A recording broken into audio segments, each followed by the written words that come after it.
speaking of Mr. Trump, Mr. Baraka, he's shaking up his campaign. Why? Well, what the outward signs are that he's getting ready to double down on what he believes got him here in the first place. He's going to go right back at Hillary Clinton, forget the teleprompter, forget about messages and all these speeches. I'm going to get after her, and that's what I do best. Now, many people are concerned that that's going to make what seems very negative already like a scorched earth environment. Now, you're no stranger to heated rhetoric, but do you have a concern about what this election may descend into, which means not talking about any of these people, but really devolving into a conversation about who's the worst person? Well, I am, because it has really harmed the possibility of real democracy here in this country. When you have someone like Donald Trump and what he represents, the kind of dark forces he has been appealing to, it's only going to result in a continued deterioration of the democratic practice and process here in this country. You know, we're going to have to deal with Donald Trump even after the election, win or lose, because he is appealing to a social base that is prepared to continue to embrace some of the darker side of humanity. His appeal to folks who embrace xenophobia, racism, his bigotry around religion. The unfortunate reality is that it has resonated with some elements of this society. So, you know, if he's committed to doing that, that's fine. We are going to have an alternative message.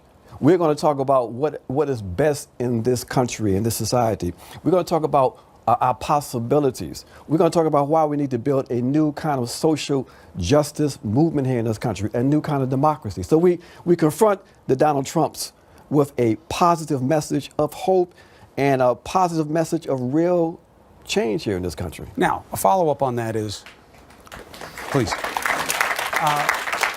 People will say, well, you know what? When Donald Trump is speaking in what some would call negatively, it's actually what he's doing is he's speaking the truth. Now, that is a criticism that's been leveled against you as well. When you've talked about the President of the United States, Barack Obama, you've referred to him in very ugly ways that are very negative. You're talking about being hopeful and aspirational. How do you reconcile that with what you've called the President of the United States? Well, as you say, you have to basically call it as you see it.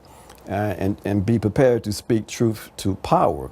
And my concern, my critique of Barack Obama was that Barack Obama had an historic opportunity to transform this country.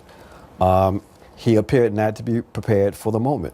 He allowed his commitment to neoliberal policies and a neoliberal worldview to undermine the possibility of greatness for this man. So, you know, I know that people had a tremendous amount of hopes and dreams in Barack Obama, but he did not live up to that possibility. He in fact has provided cover for the continuation of policies that have had a detrimental impact on working people in this country and even minorities. So my responsibility is to call it as I see it. There are legitimate arguments to be made. Obviously, you're receiving applause for them, but you called him an Uncle Tom. Now, that's a little bit different than making legitimate arguments, right? Do you see what I'm saying here? Well, you know, in that conversation, it was to a specialized audience that understood the context and the reason why I framed that in that way. Is there any good context? Well, it's not good to be Uncle Tom either. No, there's no good Tom, none of that. What I wanted to do was basically to tell people who had still had this hope in Barack Obama, that if we were concerned and serious about how we could displace white power, we had to demystify the policies and the positions of this individual. So that was how it got framed, to sort of shock people into a more critical look at this individual, and that's how I did it, and I stand by that, even though it sounds very inflammatory and provocative and probably very strange to this massive audience here tonight.